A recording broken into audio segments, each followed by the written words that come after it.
వేసవి వినోదం IPL 17వ season మరికొన్ని రోజుల్లో అంటే మార్చి 22 నుంచి ప్రారంభం కానుంది. ఈ సమయంలో ఐపీఎల్ పాత రికార్డులను ఓసారి పరిశీలిద్దాం.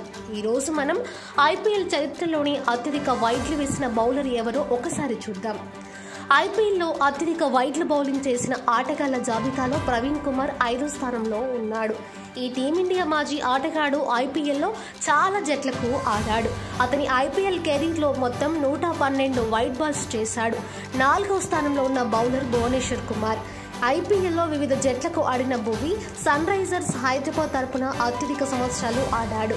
భువి తన ఐపీఎల్ కెరీర్లో మొత్తం 124 వైడ్ బౌలింగ్ చేశాడు. ఈ జాబితాలో శ్రీలంక పేసర్ లసిత్ మలింగ 3వ స్థానంలో ఉన్నాడు. ఐపీఎల్లో ముంబై ఇండియన్స్ తరపున ఆడాడు. మలింగ తన ఐపీఎల్ కెరీర్లో 129 వైడ్లు బౌలింగ్ చేశాడు. ప్రపంచ అత్యుత్తమ బౌలర్లలో ఒకరు టాప్ 3లో ఉండటం ఆశ్చర్యం కలిగిస్తుంది. భారత స్టార్ స్పిన్నర్ రవిచంద్రన్ అశ్విన్ ఐపీఎల్లో అత్యధిక వైడ్ బాల్స్తో 2వ స్థానంలో ఉన్నాడు. ప్రస్తుతం రాజస్థాన్ రాయల్స్ తరపున ఆడుతున్న అశ్విన్ మొత్తం 135 వైడ్ బాల్స్ చేశాడు.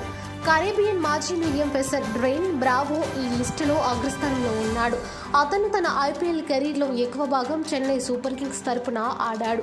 అతను మొత్తం 167 వైడ్ బాల్స్ చేశాడు. దీని ద్వారా అత్యధిక వైడ్ బంతులు వేసిన బౌలర్ల జాబితాలో బ్రావో నంబర్ 1గా ఉన్నాడు.